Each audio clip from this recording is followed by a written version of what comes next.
What's up, you guys? Welcome back to the channel. My name is Torrence, and as promised, I wanted to show you all how to turn that spider eyes tutorial into something even more gruesome for Halloween. And to do so, we've added an open scar. I ordered some professional grade wax to go ahead and try to do this look, and it never showed up on time, and I could not wait to get this video out for you all. So I decided we're gonna go ahead and bring out those DIY items, grab some tissue, grab some liquid latex, and we still made it happen. This look here is something that is so much fun to do and so much easier than it looks. I promise you all, you can pull this off with a little bit of time. And just like all of my other transformation videos, I'll leave the playlist for that linked right here above. But if you would like any information on how to achieve this look, first, make sure you're subscribed to my channel. 2, make sure you turn on that notification bell so you don't miss any of my uploads. And after you do those 2, we can jump ahead to this tutorial. Before we get started, I just wanted to let you know if you would like to see how I achieved this particular look here, you're gonna have to first check out my previous video, which I'll link right here above for my spider eyes tutorial. And after watching that video, you can come back to this one and learn how to do the scar tutorial. And as with all of my tutorials, I'll leave all tools and products in the description bar below. For the first step of this, we're gonna have to figure out exactly where we want our scar to go. Because I did draw my spider a lot larger than I did the first time, I can't put it exactly where I had it. Last time I did have it coming across the nose here, but because I have that spider going there, that's not gonna work. So what I'm gonna do is go ahead and just put it right here along the jawline. In order to do this, because this is a wax-free tutorial, because my wax did not come in time, what we're gonna use is liquid latex. I got this for about $3 at my local Walmart. It's called Zombie Liquid Latex by Rubie, I believe. It says it's water washable. The thing is, this is water washable if it gets on your skin. I would not recommend using this on any brush you don't plan on throwing away at the end of the day. And I found that out the hard way. And besides the liquid latex, you're also gonna need something to build that up on. What I did was take a sheet of normal Charmin tissue and cut it into 4 long strips here. You just fold it over, cut it in half, do it again, and you'll have your 4 strips, and that's what I have here. And because that tissue is 2-ply, what I did was go in and take each strip and peel that into 2 separate pieces. So right here, I have some of those. They're very thin. I tried doing this before with paper towel. It did not work because the paper towel was so thick and so textured, you can actually see the texture after things had dried down. And the first thing I would recommend with this stuff, because it has a very strong scent, is try to do this in a ventilated area. If for any reason I start to sneeze or my eyes start to water, which unfortunately they already have, I'm gonna cut the camera off and I'll just come back and tell you what steps I've done. And just to keep this easy for me, I'm gonna be going in with the e.l.f. Flawless Concealer Brush. I'm so glad this is an affordable brush. I believe at full price it's about $3, because had I used a more expensive brush, I would be truly upset. And what we want to do is just get an area of the skin wet first. We want to just go in, create a small strip here. Then you want to take 1 ply of that tissue strip and place it directly on top. I want to make sure that we don't put this too far and we don't put too much down. So now we're going to go in with some more of that liquid latex and set that down because we know this will come down far enough to cover that.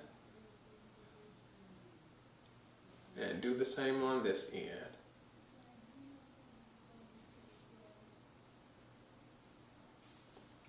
And once you have that done, what you want to then do is go in and put a layer of the latex right on top of that to completely saturate it. And you also want this to drip out a very tiny bit around the edges, just to make sure it seals itself down. And you want to do this for several layers. We're gonna do the second one, see how it looks, and then we'll decide on the third. You just want to go around, completely saturating it like this. Make sure all areas of that tissue is moistened. And then you just keep layering it.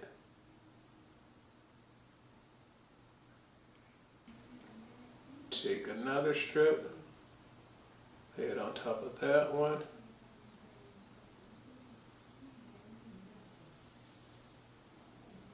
Give the stipple right on top.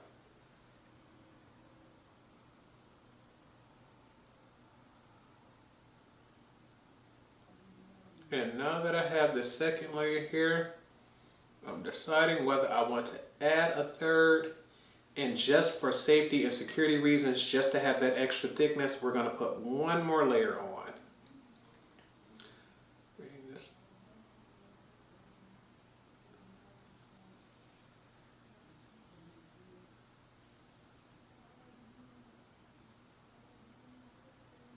And be very generous with your latex. You want to make sure that tissue is completely saturated.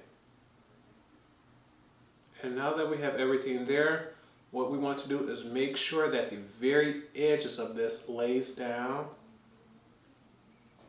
It may try to come up and peel up, but we want to make sure it's sealed down to the skin so when it dries, it doesn't peel off. Now all we have is this strip here that still has not dried down. And I would truly recommend for this next step, if you have someone that can assist you with it, please do so, because we are going to be working with scissors. I wanted to make sure I went in with a pair that does not have a sharp tip so I don't risk cutting myself. But what we want to do now is go in and cut this scarf open here, but we don't want to take it all the way across. You want it to just start at one end and work its way up to the other, but not actually take it all the way off. And what I like to do first is go in and try to pinch an area to see if I can get that part to lift and then cut that.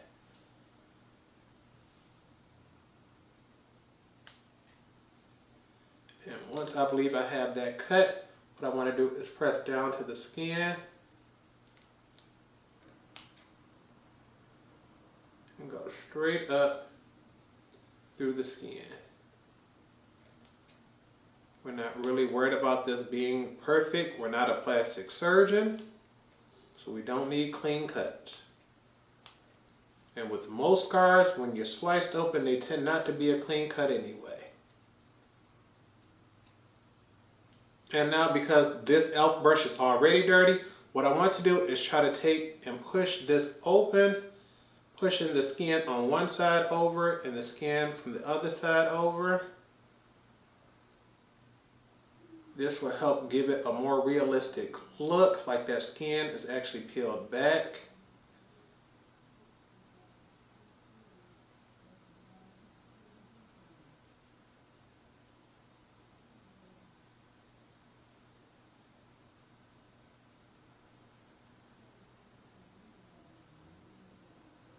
And trying to crimp that skin right there near the edges is going to help it look more like dried, dead skin.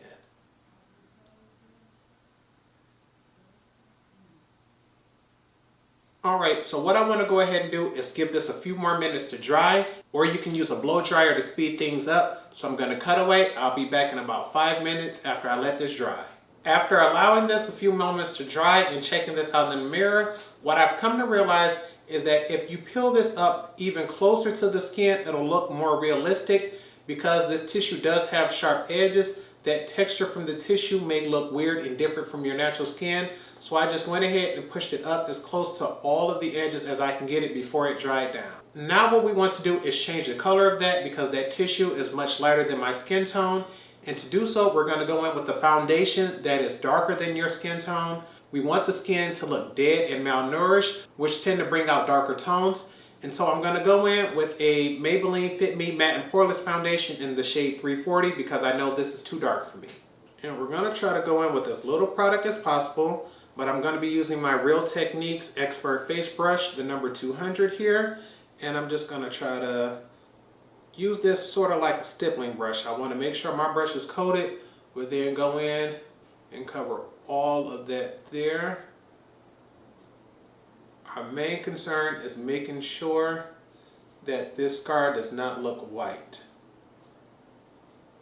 And you can go in and add foundation to the inside of that scar as well. You want to try to make sure you can get the inside folds of that scar too, because you don't want white to be peeking through. Just going to blot this all over the entire outside of that scar there.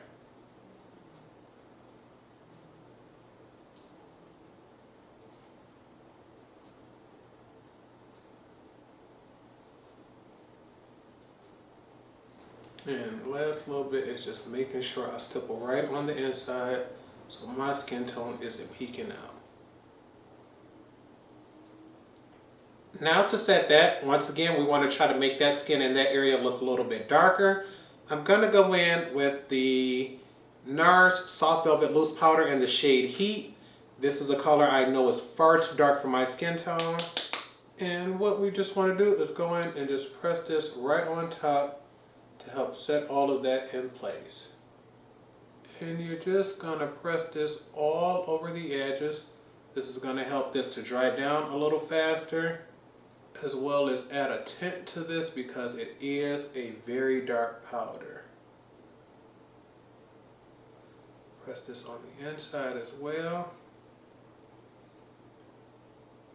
Make sure we wiggle that brush around and hit all the nooks and crannies.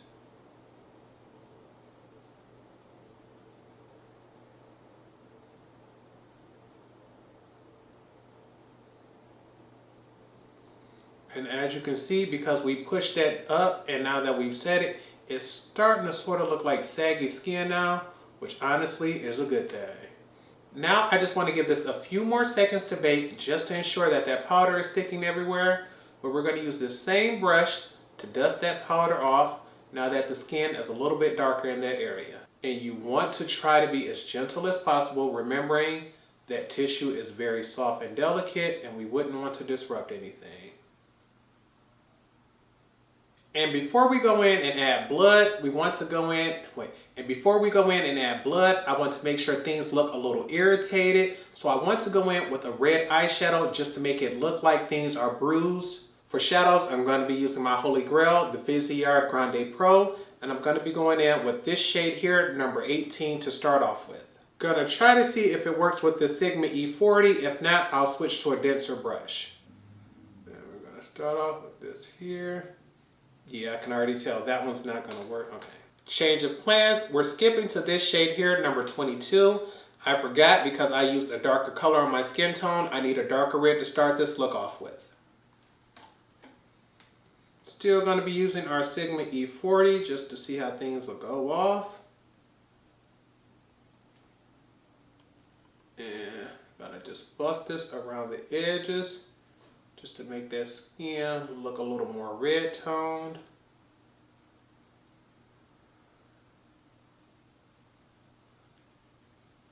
And trust me, once again, I'm not a special effects makeup artist. I'm just having fun.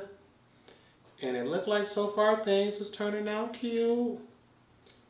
Just for the craze of it, we're going to go ahead. Whoop!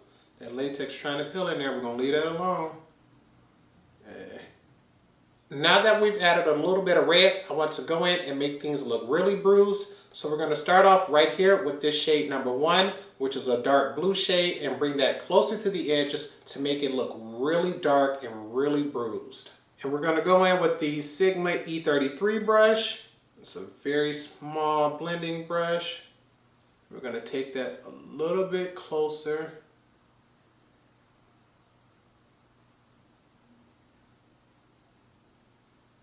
And we just want the edges of the skin to pick up most of that color there. That's where we really want the discoloration to come off.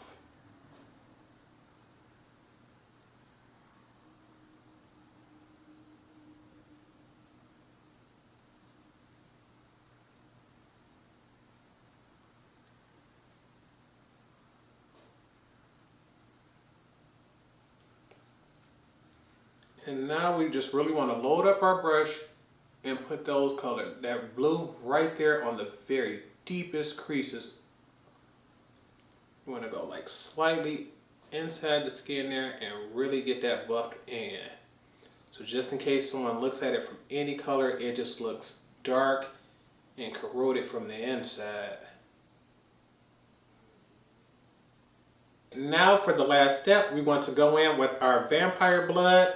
Once again, this is something I got from Walmart. I believe it was like $2 for this too. And if you go to Walmart, make sure you grab this one that says vampire blood. The one that says zombie blood is just black. It does not give off a red tint at all. And just to get a feel of this texture, because I've never tried it before, I squirt some here on a platter. And I'm going to be going in with my e.l.f. concealer brush, and we're going to paint this on first just to make sure we have our color where we want it, and then we can always go back in and add more.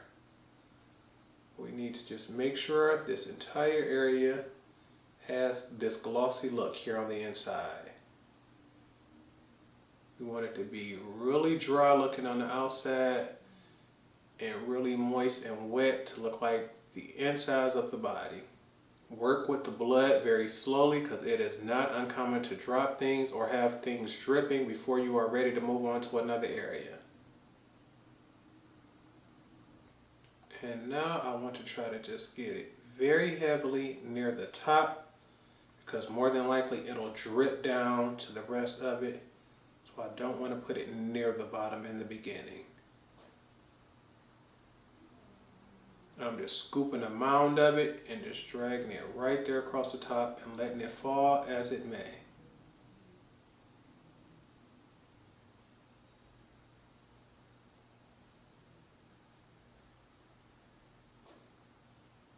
Put a little bit here just in case it wants to drip over.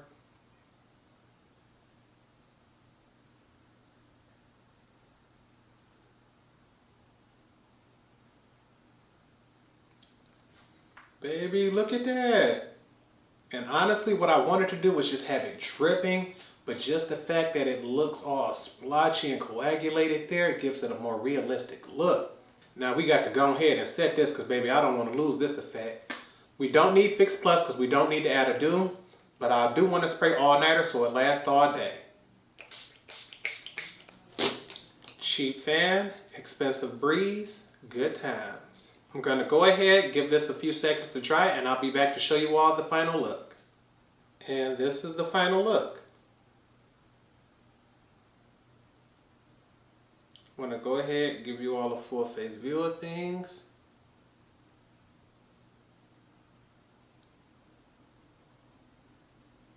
And I'm telling you, honey, the first time I did this with the paper towels, I was so proud of my work, even though things looked a mess.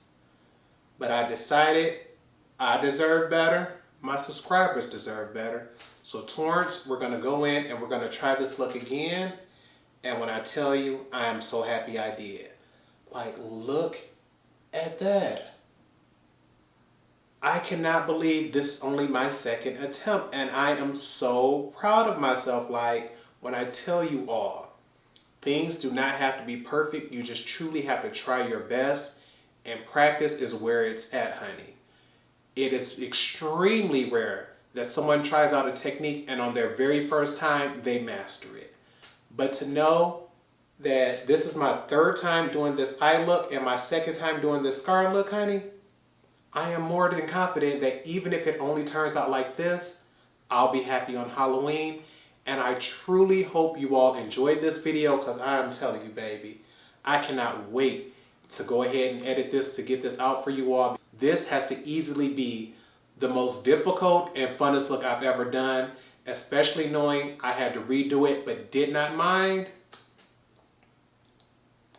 I can't wait to get pictures of this. But I hope you all truly enjoyed this video. If you did, give it a thumbs up. Make sure you're also subscribed to the channel. If you already are, I want to say thank you. Make sure you hit that notification button so you never miss out on any of my uploads. And don't forget, I do have something coming up special for my subscribers. And I'm telling you, it's free $99 per month to join the club, honey. I put out 3 videos a week. And with this kind of fun, honey, you know you want to hit that subscribe button. But with nothing else, I hope you all enjoy Halloween weekend. Please leave me a comment down below letting me know if you have any plans, whether that's just staying home watching scary movies, whether you're going to take your children trick-or-treating, whether you're going to be a big kid like me and be mad that you can't go trick-or-treating. And with nothing else to say, I hope you all remember to practice, continue to stay blessed, and until next time, goodbye, YouTube.